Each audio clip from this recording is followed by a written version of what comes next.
Okay, hello everyone. This will be part 2 of the series. So yeah, we have some closer spots in this one, and we lose some pots, so should be a bit more mixed. Here, like this is like a really nitty fold, but in this kind of spot,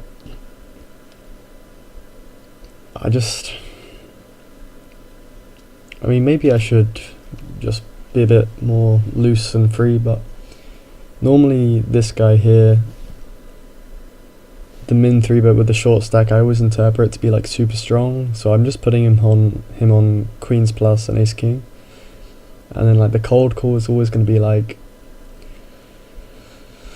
just like jacks and tens and stuff, but then again, because he's cold calling, it's a short stack, it might be significantly wider, so I'm not really sure, but I know in theory you can just fold this and it's fine, you don't lose anything, but maybe I could exploitably change my strategy here. Obviously I don't have a HUD read on this guy, so I can't really tell. Yeah, I would go broke on that board for sure, but yeah, I mean, when we see what hands they show down, we can you know, adjust to that and play better in future. So yeah, this was also interesting, or not really that interesting. I think that my bet sizing here is just so tragic, like it's just really bad. Like, basically, I know polarized is the wrong word, but I feel like the guy, the big blind here, is just, he's always calling any pair to any bet, but he's always folding small pairs and missed air to any bet as well. So like, I think betting like a third pot is much better on this texture in this spot, just because I think they do the same thing. Like pocket fives are folding to any bet of any size. I think a gut shot calls any size, so like they're quite inelastic. 7x calls any size, Jack X calls any size. Maybe not a pot size bet, but yeah, I think I could just go like 4 or something, and I think that would work pretty well still. I kind of lost track of how this hand played out. Wow. Is it worth checking out that hand? So we have, where's the bet? So he doesn't bluff the flop, then he calls the turn.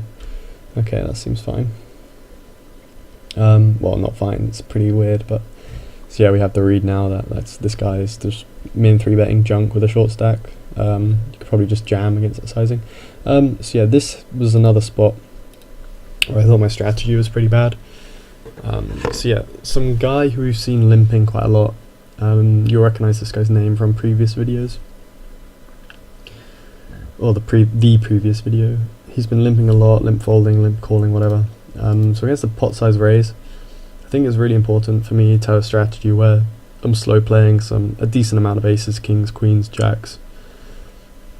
Obviously jacks isn't really a 3-bet, but I think against a massive sizing, and especially on a board texture like this, it's just so nice knowing that you're not completely capped at like pocket 10s, pocket 9s, because yeah, he just pots it, and like my bluff catching range here with like 10s is, I'm just hating life so much, so it would be so nice to yeah, have some bigger hands there.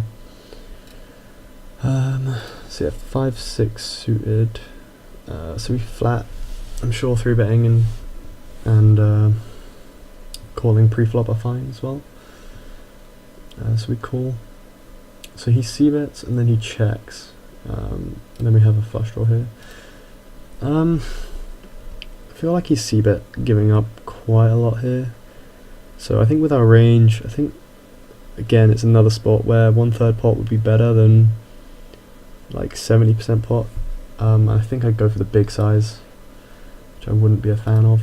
And again, this is another spot, right, where like every pair between 8x through to you know, 9s, 10s, jacks, queen x are all calling and everything else is folding. Like 7s are folding, 6s are folding, 5s probably raising. Like ace jack off, if he has that, king jack of spades, they probably just fold to a third pot bet. So I think when the calling ranges and stuff are inelastic, I think I definitely need to be betting way smaller with my range, just because when I do get called here, I'm just pretty toast, or somewhat dead. So I was meant to see my sizing there. I think I went like 60-70%, so I think that was too big. Yeah, I don't know if you've noticed, but the video hasn't really cut because we've had quite a lot of, well, in my opinion, interesting hands worth analysing. So yeah, no c-bet here, which I think is fine with really trashy ace high. And then I do go for a delay pot c-bet, which again I don't really like. Not really representing much. Like if I just go for like 7, I could represent like king 7 type hands. Potting it, just not really representing much. And then this guy, then I think he can just, well, he can river 2 pairs and stuff. He makes a bet and I snap fold, but I don't really believe him. And like all of the queen X that doesn't have a pair, we do beat, but there's not much of that. What was it, like queen 7, queen 6, queen 5, queen, yeah, there's not really much. There's not really much we can do there. Should I bluff river? Queen 9, can I ever represent that? King 10, jack 10. I mean, turning the 10 is not awful, and like, in terms of bluffing river, it's better to have no clubs and no hearts to unblock his folding range for his flush draws, so I guess a bluff on the river could be argued for there. And like, given that he checked back flop as well, it's more likely he's pretty weak. Here I think a small c-bet is fine as well. I think I should be c-betting high frequency, smaller sizing against ranges which are either calling or folding. Just mash a bet in. So yeah, we delay c-bet. The queen, which I think is reasonable. I think maybe 5 could be better as well. Then again, I'd probably just go big with value, so both is probably good. 10s is pretty easy flat, like the best flat.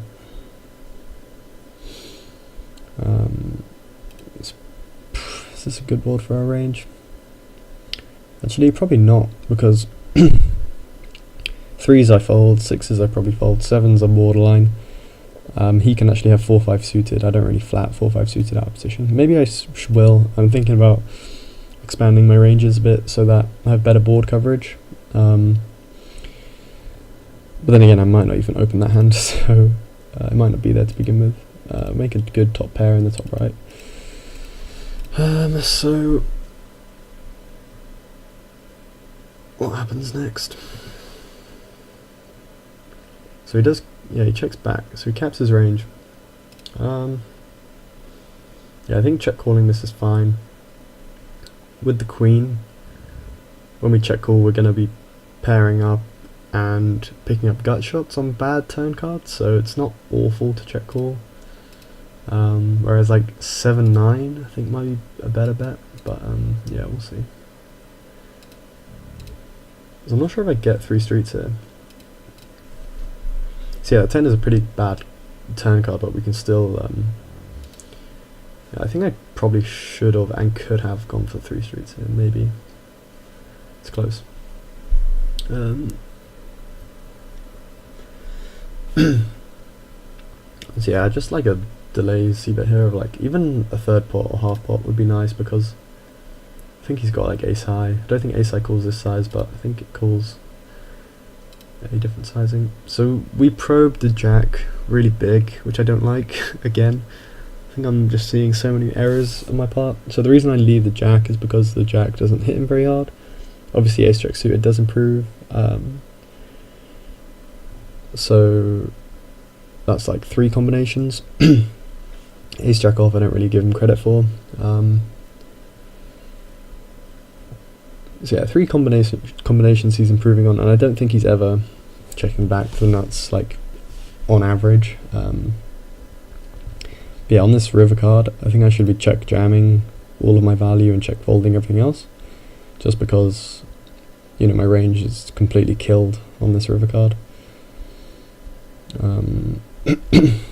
So yeah, even if I probe ace jack, yeah, I should check. I can't see this guy having any bluffs, to be honest. Yeah, I think he just has ace jack. But yeah, I could have played the turn better. Don't think I should have. Well, probing's okay, but I didn't need to go that big to get ace king to fold. You know, I don't need to go that big, or if I want to get a call from ace king, get some value, I need to go a bit smaller.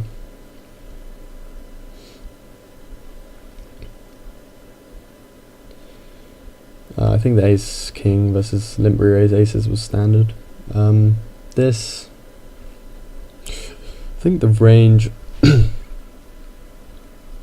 I think I should go smaller here. My range is doing very well. But then again, the big blind does have more draws than, say, a cold caller in position, so it's a bit mixed. Oh, this is a cool hand, actually. Could 3-bet that at some percent, fold this. Like, this bet looks pretty greedy, to be honest. Not sure I'm in love with it. But I guess there's enough ace-8, ace-9 to get value from. So then he probes, and then without much thinking, I just snap jam. Which I think is quite brave. I'm not sure I agree with the play, but I think with the probe he's representing, like, he's representing, well, no, he's not representing queen jack, because queen jack check jams this card like all the time. So I think I just read him for like bad 2 pairs. I don't think calling is good. I feel like he's always beating a 1-pair ace.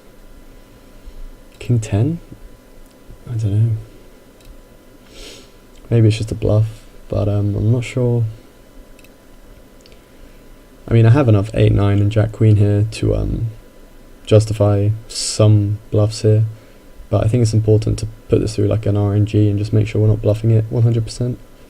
Again, if he is bluffing busted clubs, it's good not to have clubs. So then again, we can call and beat clubs. So oh yeah, this one was a gross hand. I mean, I think I should just fold the flop, to be honest. Like, who bluffs king 3-4 rainbow versus under the gun? I called because I had a backdoor flush draw, I think, and because I'm a station, and because, yeah, I'm just playing bad probably. Like, even if you give him, say, 5-6 suited, I didn't see ace deuce or ace 5 check raising, so yeah, he's got 6 combos of sets and then 4 semi bluffs, so like we're just completely crushed here. No one ever bluffs a dry board, and I mean, I've got to call this turn. So yeah, and he just pots it in my face. I mean, I've got to call with a flush draw, I think. I think I have maximum implied odds. We don't improve. The reason why I think this is closer than it first appears is because I'm under the gun. I don't actually have 3s and 4s in my range. So I did think there was a chance that he was aggressing on that. Well, I mean, in hindsight it was. I don't think I was thinking this in the moment, but if he was a thinking player, I mean, what if he just says ace 3? Nah, I don't know. I can't see this player. I don't understand this bet size as well. $11 back. I think it's to try and induce me to jam over, thinking I have fold equity sometimes, but I'm not sure. So yeah, I just give him the nit tag and fold. Okay. what I think about it. Like, I'm just thinking, I'm just like, come on, have 5-6 one time. Ace deuce of hearts, ace 5 of hearts. Well, nonetheless, that's 6 to 6 if he bluffs them all at 100% frequency, which means I have 50% equity, but I don't think he bluffs them all. Then against the same guy I have aces, so let's try and get some value. I don't think it happens. With the jack 10 off, I think I should just see bet this, like a third pot, just fold out like all of his underpairs. I think checking back, I mean, I've got plenty of decent check backs, but checking back's pretty weak. It's a pretty good spot just to bet and see where the hand takes us. Okay.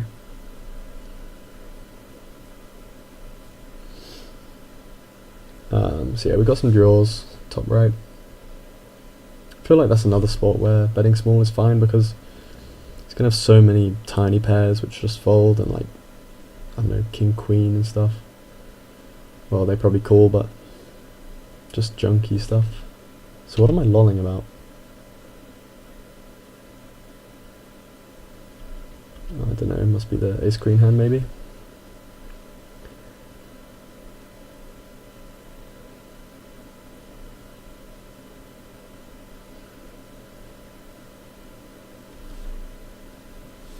Okay.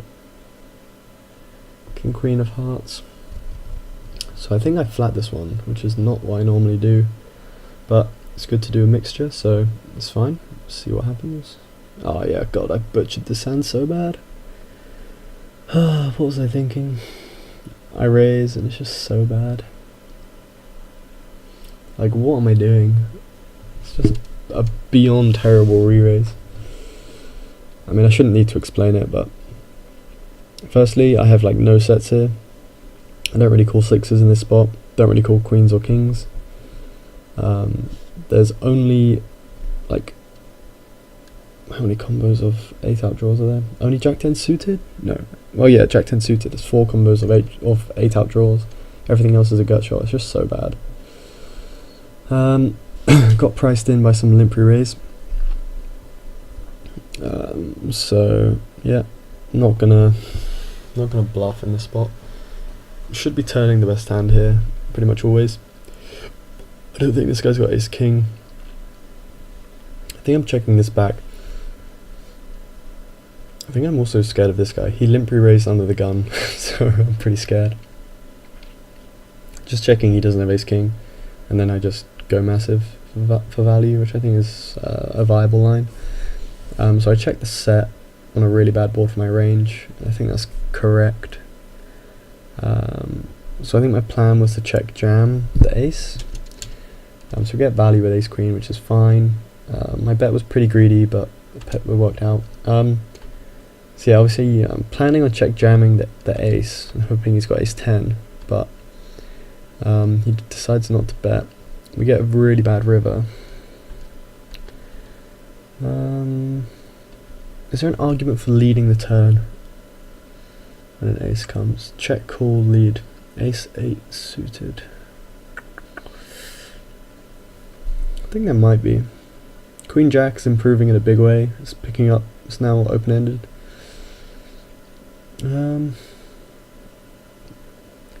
Leading turn might be okay. Do improve with aces as well, and I probably would check call aces on this board texture. It's pretty close. So I just check. Don't have a ton of 7x. Just a note, if he did bluff the river or bet the river, I'd probably call, just because if you look at the board, there's loads of really good blockers to 7x. I mean, he could bet a better set. Well, he only rivers pocket 9s, but I think we had to call. He could have rivered some other stuff as well, and just check back draws on the ace because it's good for me. Okay, so yeah, there's some different spots there, some tougher ones.